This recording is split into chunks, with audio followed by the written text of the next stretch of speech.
आपल्या शरीरावरची नाडी बघून आम्ही सांगतो की कुठल्या प्रकारचा आजार आहे की कुठला आजार तुम्हाला होऊ शकतो. मग तुमचा हार्टमध्ये, लिव्हरमध्ये, किडनीमध्ये वेगवेगळ्या प्रकारची एनर्जीज इम्बॅलन्स आहे का, इम्बॅलन्स आहे मग कुठल्या प्रकारची आहे, कधी तुम्हाला काय काय प्रॉब्लेम येऊ शकतात ते आता आपण प्रिव्हेंट करू शकतो. हे सुद्धा नाडी बघून पाहता येतं. दोन्ही हाताच्या नाड्या आम्ही बघतो आणि त्याने सुद्धा ती एनर्जी आम्ही ओळखतो. जीभ बघतो आम्ही आणि जिभेवरून आम्ही डायग्नोसिस करतो. जिभेचा रंग कसा आहे, त्याचं कोटिंग कसं आहे, त्याचा शेप कसा आहे, त्याची मुवमेंट कशी आहे, यावरून आम्ही वेगवेगळे आजार ओळखतो की कुठे काय प्रॉब्लेम्स आहेत इंटरनली, ते सगळे ओळखता येतात. डोळ्यावरून चिकित्सा येते, फेसवरून चिकित्सा करता येते.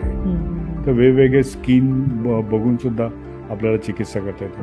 माणूस कसा बोलतो, कसा चालतो, त्यावरून आपल्याला चिकित्सा करता येते. तुम्ही कशा पद्धतीने एखादी गोष्टीकडे पाहता. एखादा पेशंट आमच्याकडे आला तर तो आल्यानंतर नेमकं काय करतोय, तो शांत बसलाय तर तो कुठल्या पद्धतीचा असेल, कुठल्या एलिमेंटचा असेल, म्हणजे कुठल्या प्रकृतीचा, प्रवृत्तीचा असेल, हे आम्ही ओळखतो. त्याला कुठले आजार होऊ शकतात.